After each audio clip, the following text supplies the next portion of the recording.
Hello and welcome back to the Humanoid Leaders series. Today, I'm thrilled to be joined by Francesco Clemente, the CTO at Prensilia.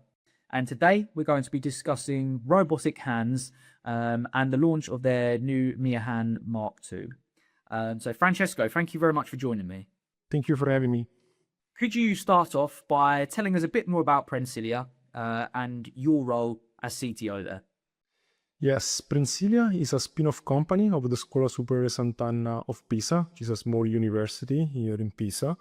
And Prensilia was founded more than 15 years ago by researchers of the artificial hands area that were working at the Robotics Institute of the Scuola Sant'Anna, and they were specifically working on developing robotic hands for teleoperation as well as for prosthetics.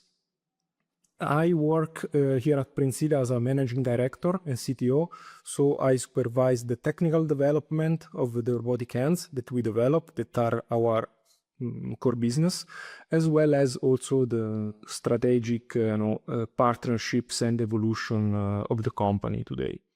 Awesome, thank you very much. So, more than 15 years, plenty of experience at Prensilia. What do you think then makes, what are some of the essential features to make a good and effective robotic hand? Yeah, this is a great question actually, because today we are really seeing an explosion of competition in robotic hands. Everyone is really focusing a lot on the number of degrees of freedom, so dexterity, and trying to develop robotic hands that have 10, 20 degrees of freedom, as well as actuators inside. Of course, this allows for high dexterity and to mimic closely the performance in terms of movements of the human hand. And this is also justified by the fact that today we have AI software that is able to somehow manage all of this complexity, and we are hoping for that, basically. However, on the other side, adding complexity from a hardware point of view, it generates more costs and failure points. Okay, so reliability is really going down with these systems. So we think that not only dexterity in terms of number of degrees of freedom are important, but also reliability, as well as grip force, as well as the sensing capabilities of these devices, that you have to really consider all of this information when choosing the right robotic hand for the application. Thank you very much. So, a great number of reasons you've just mentioned there. How do you see now Prensilia fitting specifically then more into the humanoid robotics industry? Yes, rather than relying exclusively on trying to increase the number of degrees of freedom, we try to make a different approach, to take a different approach here. And we have two main devices. One is called H2 Azzurra, which is more of a research device for researchers, let's say. And the other one is Mia Hand, that I'm gonna focus more now.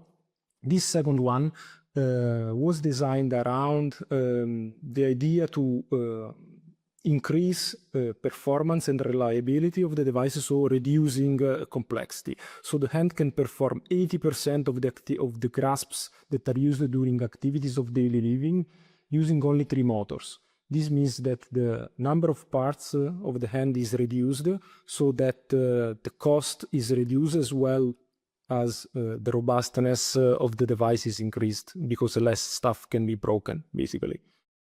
Awesome. So obviously you mentioned Mia Hand there. One of the main things we wanted to chat about today as well, as you recently just launched your Mark II version. In comparison to your first version, what improvements can we expect to see within the Mia Hand Mark II? Yeah, this is a main version change for us, for the Mia Hand product, and in particular we tackle different aspects. So one is replaceable fingers, so the ability to change fingers. The other one is we worked on glove, which we changed with respect to the material of the glove. So we have a new textile glove that really allows for several more activities to be performed with the hand. We improved the ingress protection of the device, that it moved from IP22 to IP44. And we also improved the reliability of the mechanical transmission in order to increase the number of cycles that the hand can perform. Awesome. So you mentioned briefly there in your previous answer, but in what ways do the updated fingers improve the Mia Hand Mark II's versatility? Yeah, the versatility is a key point here because the fingers of the Mia hand come out of the glove. So the Mia hand is covered with a glove only up to half of the fingers. This allows for the fingertips to be swapped very quickly, but just by unscrewing a single screw.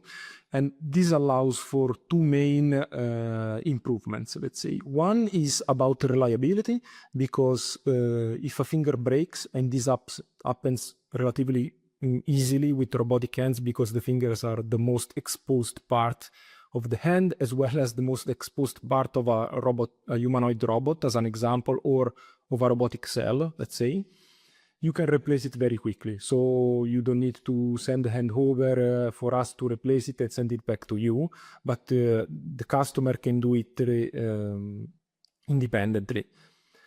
On the other side, it adds on versatility, because ourselves as Prensilia, but also the customer, can design fingertips that are specifically useful for certain tasks. And this really extends the capability of Mia hand in, for example, grasping larger or very small objects, so that you can really have a device that can be relocated into different stations of your production, as an example. Awesome. Well, it sounds like you've taken a lot of thought process into, the efficiency of being able to switch the fingers out, which, an awesome feature of the product. So why a textile glove for the Mia Hand Mark II? The glove is very important because it's the interface between the hand and the world, let's say, and the objects that the hand is grasping. So usually soft materials, rubber or silicone is used to cover the joints of the hand in order to cover and protect the transmission, as well as some of the hands out there also use a full glove on top of the hand in order to simplify, let's say, the ingress protection of the device, because the glove basically covers all of the hand and blocks anything to come in inside of the hand. However, this approach is limiting because these parts can wear very quickly. So this basically means that if you are relying on the glove for IP protection, as well as for the grip of your fingertips, performance of the hand will dramatically go down with use, because the glove is going to wear out very quickly. So we took a major step in designing a glove that does not cover the fingertips of the hand, so that the fingertip of the fingers can be made of a more resistant material, as well as a glove that is made of textile materials, so that it's much more durable than a silicone glove. And this basically allows for this versatility and the robustness of the solution. In addition to that, the textile material was made waterproof, so that the IP protection, the ingress protection level of the Mia hand moved from IP22 to IP44, so to provide much more reliability also in that sense about the device. Awesome. So, I mean, humanoid robotic manufacturers looking to implement, robotic hands for, extremer environments. It sounds like the Mia Hand Mark II, is very well equipped for that. Awesome. So now just I'd like to go into a bit more detail about the sensors which have been used within the Mia Hand Mark II. Yes, also sensors are very important because of AI that needs a lot of information to work with, but in general, in automation, because you need to measure things in order to be sure that you are doing what you really want to do, right? So Mia Hand has several sensors inside, position sensors, current sensors, and force sensors. And these sensors are both used internally by the device to run automatic control loops, as well as are provided outside to the users for them to develop higher level control loops, system control loops, let's say. In particular, position sensors are both used for standard position controller that works at a very low level, let's say, but we also use them internally to calibrate the hand, and we provide also more higher level joint angle controller for the Mia hand, and this allows really to limit the variability between devices so that you don't need to change your high-level controller if you need to swap hand for any reason.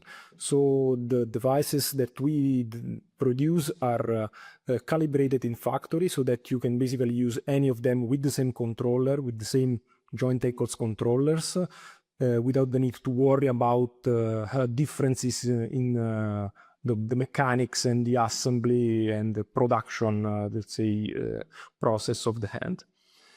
On the other side, force sensors are also very important. We have really tested so many force sensing technologies over the years, and we really know which ones work well from a reliability and linearity point of view, with respect to others that work less well, let's say. And we selected two, let's say, technologies that we integrated inside of our hand. One is based on strain gauge technology, and the thumb, index, and middle fingers can be equipped with these types of sensors. The sensors are embedded at the base of the fingers, so this means that they are very reliable because they are not at the interface between the end and the object, so they don't get scratched, let's say. And on the other side, these are also pure force sensors, so they can measure the exact grip force quantitatively that is exerted by the finger on the object, and they are also robust with respect to the location of the contact point, so they are sensitive on the whole finger, let's say. On the other side, we also have a second version of force sensors that we can equip the thumb of the Mia hand with, and this is our 16 points tactile matrix. This tactile matrix has these 16 points that are completely independent. So this allows for a more rich tactile information to implement, let's say, more advanced grasp strategies. Thank you very much. Now, I think there's been some hints throughout the rest of the interview, but could you just discuss some of the industries or scenarios where you believe the Mia Hand Mark II is particularly well suited? So humanoid robotics is the hot topic of the moment, and it's the reason why we are developing most of the advanced features in Mia hand. Like these advanced force sensors, as an example, are specifically targeting humanoid robotics. We also have different, let's say, mechanical adapters to adapt to different humanoid robots for very quick installation. Okay, and this is, let's say, one of the applications for us. The other application is more towards the standard industry, because in modern times, people really are looking for a lot of goods. People want to buy more and more goods, and they want to change them fast. And this really forces production lines to be flexible. So we are asked by our customers to provide a gripper, a robotic hand that is as flexible as possible in order to be able to adapt to different configurations and to different goods to be manufactured. So manufacturing, of course, but also logistics as well as testing. So testing of human-machine interfaces, where you need a human, something that is resembling the human hand to test something that is made to be used by the human hand. Thank you very much. So obviously, there's plenty of some really interesting facts and exciting topics around the Mia hand. what were some of the when you were developing the Mia Hand Mark II? What were some of the most or some of the largest challenges that you faced? Yeah, and that's a difficult question because every challenge is relatively difficult because robotic hands are very small and they force to push you every limit. But I think that one of the most important and difficult aspects was the glove, because this is really a key component that has to be reliable, and we needed to find a supplier to work with, basically to collaborate with, in order to develop a solution that will be, industrially viable from a scaling up point of view, as well as robust, and that could provide also the performance that we were looking for. So reliability and also ingress protection. And of course, it's relatively simple to develop a glove for a human hand, because you have this full glove and basically you make them at scale, let's say.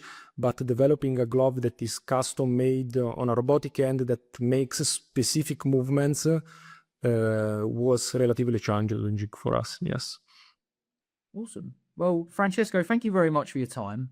It's been great learning more about the Mia Hand Mark II. But before I let you go, do you think you could tell our audience where they can find out more about the launch of your new Mia Hand? Sure, you can go on our website, prensilia.com, or you can find us on LinkedIn, Instagram, or Facebook. So there are really plenty of places where you can find more information about Mia Hand, and you can contact us via these channels. Francesco, thank you very much for your time. It's been a pleasure. Thank you very much. Bye-bye.